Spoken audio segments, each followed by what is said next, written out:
পুজো মানেই সেই ধূপের গন্ধ, আর ঘরে ধূপ জ্বাললে আমাদের ঘরের পরিবেশটাও অত্যন্ত সুগন্ধময় হয়ে ওঠে, ঠিক না বলো তো?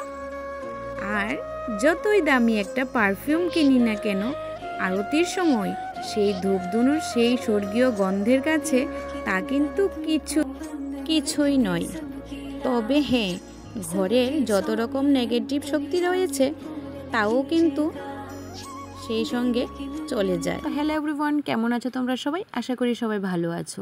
আর আজকে আমি একটা নতুন ব্লগ নিয়ে আসলাম তোমাদের সঙ্গে। তো চলো, এখানে দেখো বাসন মেজে নিচ্ছি।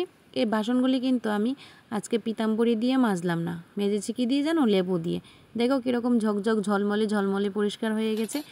তো সেরকমভাবেই পিতাম্বরী দিয়ে আমি মাজি না, কারণ আমি প্রথম মাজতাম ওই রকম পিতাম্বরী দিয়ে মাজতে হাতটা যেন একদম খসখসে হয়ে যায়, তার জন্য আর আমি এখন মাজি না।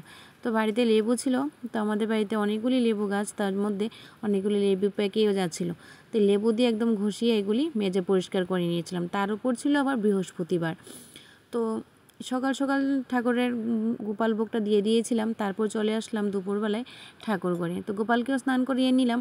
তারপর দেখো গোপাল সোনায় সাজুগুজু করে বসে পড়েছিল, আর গোপালের কিন্তু অঙ্গরাগও হয়ে গিয়েছিল, আর সেই অঙ্গরাগটা করেছিল আমার মেয়ে।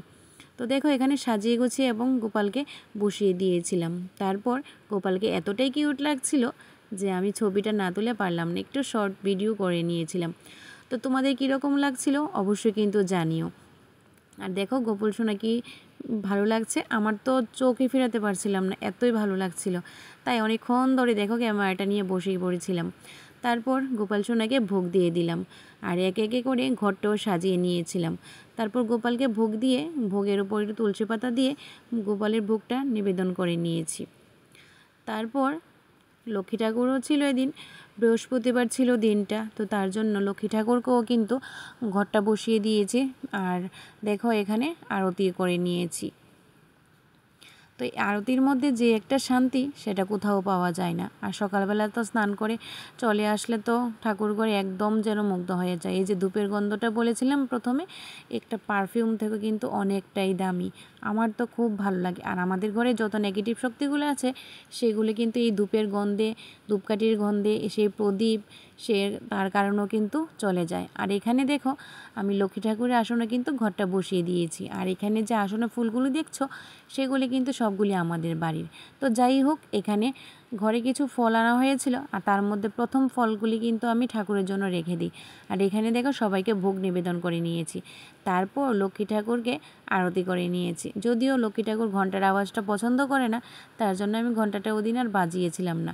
আর এখানে দেখো ঠাকুরের পুজো হয়ে গেছে। তারপরে ধূপটা নিয়ে চলে গিয়েছিলাম আমাদের বাড়ির উঠান দিকে, এবং ঘরে বাইরে সব দিকে কিন্তু আমি এই ধূপের গন্ধটা সব দিকে ছড়িয়ে দিয়েছি। আর এদিকে যেহেতু শীতলা মা ছিল, শীতলা মাকেও দেখিয়ে দিয়েছি, আর হাতে ফুলগুলি দেখতে পাচ্ছ সেইগুলি কিন্তু দিয়ে দিয়েছিলাম। তো তারপর চলে গিয়েছিলাম ঘরের দিকে। তো এভাবেই আমার পুজোটা কেটে গেল, আর পুজোটাও দিয়ে দিয়েছিলাম। তারপর চলে আসলাম রান্নাঘরে। রান্না তো করতেই হবে, বরমশাই আবার অফিসে যাবে। আর তারপর দেখো প্রসাদটা খেয়ে আর দেরি করলাম না, বসিয়ে দিয়েছিলাম রান্নাটা। তো ঝটপট করে বসিয়ে পড়লাম ভাতও হয়ে গেল। তারপর ডালটা রান্না করলাম, আর এখানে ছিল 4 টুকরো মাছ। তো মাছগুলি দিয়ে একটু তরকারি রান্না করে ফেলবো। তো ঝটপট কীভাবে করতে হয় সেটাও একটু চিন্তাধারা করছিলাম, কারণ অফিসে তো টাইম হয়ে যাচ্ছিলো, কারণ 10টাও বেজে গিয়েছিল।